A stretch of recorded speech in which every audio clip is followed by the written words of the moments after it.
ನಮಸ್ಕಾರ ಎಂಚ ಉಳ್ಳಾರ್. ಇದೇನಪ್ಪ ಇವ್ನು ಹಿಂಗೆ ಮಾತಾಡ್ತಾ ಇದ್ದಾನೆ ಅಂತ ಅನ್ಕೊಂಡ್ರಾ? ಎಲ್ಲೂ ಹೋಗ್ದಿರೋನು ಅಪರೂಪಕ್ಕೆ ಸುಳ್ಯಕ್ಕೆ ಬಂದಿದ್ದೆ. ಅದಕ್ಕೆ ಒಂಚೂರು ತುಳು ಟ್ರೈ ಮಾಡಿದೆ ಅಷ್ಟೇ. ಸುಳ್ಯಕ್ಕೆ ಬಂದ ರೀಸನ್ ಏನಪ್ಪ ಅಂದರೆ ಫ್ರೆಂಡ್ ತಂಗಿದ್ದು ಸೀಮಂತ ಇತ್ತು. ಇವ್ರ ಕಡೆ ಸೀಮಂತ ಮಾಡೋದಂತೂ ಎಂಟೈರ್ಲಿ ಡಿಫ್ರೆಂಟು.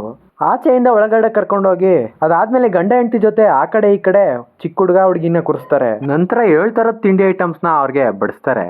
ಆ 7 ಥರ ತಿಂಡಿ ಐಟಮ್ಸ್ನ ಹಾಕಿ ಅವ್ರನ್ನ ತಿನ್ನಕ್ ಬಿಡ್ತಾರೆ. ಅಷ್ಟೆಲ್ಲ ನೋಡಿ ಅಷ್ಟು ತಿಂತಾರೆ ಅಂತ ಅನ್ಕೋಬೇಡಿ, ಅದ್ರಲ್ಲಿ ಸ್ವಲ್ಪ ಸ್ವಲ್ಪ ತಿಂತಾರೆ ಅಷ್ಟೇ. ಇದು ಒಂದು ಇವ್ರ ಕಡೆ ಶಾಸ್ತ್ರ. ನೆಕ್ಸ್ಟ್ ಬಂದು ನಮ್ಮ ಕಡೆ ಶಾಸ್ತ್ರ ಮಾಡಿಸುವ ಅಂತ 10, 11, 12 ತಟ್ಟೆ ರೆಡಿ ಮಾಡಿ ಶಾಸ್ತ್ರ ಮಾಡಿಸಿದ್ದಾಯ್ತು.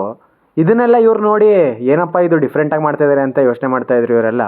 ಆದ್ರೆ ಇನ್ ಕೆಲವರು ರೀಲ್ಸ್ ಅಲ್ಲಿ ನೋಡಿದ್ದವರು ಇದೆಲ್ಲ ಕಾಮನ್ ಆಗಿದೆ ಅಂತ ಸುಮ್ಮನಾದ್ರು. ಇನ್ನೊಂದು ವಿಶೇಷ ಏನಪ್ಪಾ ಅಂದ್ರೆ ಇವರು ಸೀಮಂತಕ್ಕೆ ಚಿಕನ್ ಮಾಡಿದ್ರು, ಚಿಕನ್ ಸುಕ್ಕ, ಮೊಟ್ಟೆ, ಅದಲ್ಲದೆ ವೆಜ್ ಕೂಡ ಮಾಡಿದ್ರು. ಅಡುಗೆನಲ್ಲಿ ಉಪ್ಪಿನಕಾಯಿ, ಪಾಯಸ, ಬೀನ್ಸ್ ಪಲ್ಯ, ಶಾವ್ಗೆ, ಅದಕ್ಕೆ ಚಿಕನ್ ಸಾಂಬಾರು, ಮಸಾಲೆ ಎಗ್ಗು, ಹಾಗೆ ಬಾಯ್ಲ್ಡ್ ರೈಸು, ಅದಲ್ದೇನೆ ವೆಜ್ ಸಾಂಬಾರು ಕೂಡ ಇತ್ತು. ಈ ಐಟಮ್ಸ್ನ ಬಡಿಸುವ ಅಂತ ನಾನು ನಿಂತ್ಕೊಂಡೆ. ಫೈನಲಿ ನಾನು ಊಟ ಮಾಡುವ ಅಂತ ಎಲ್ಲ ಬಡಿಸ್ಕೊಂಡು ಊಟಕ್ಕೆ ಬಂದೆ. ಅಷ್ಟೇ ವಿಷಯ. ಪೀಸ್.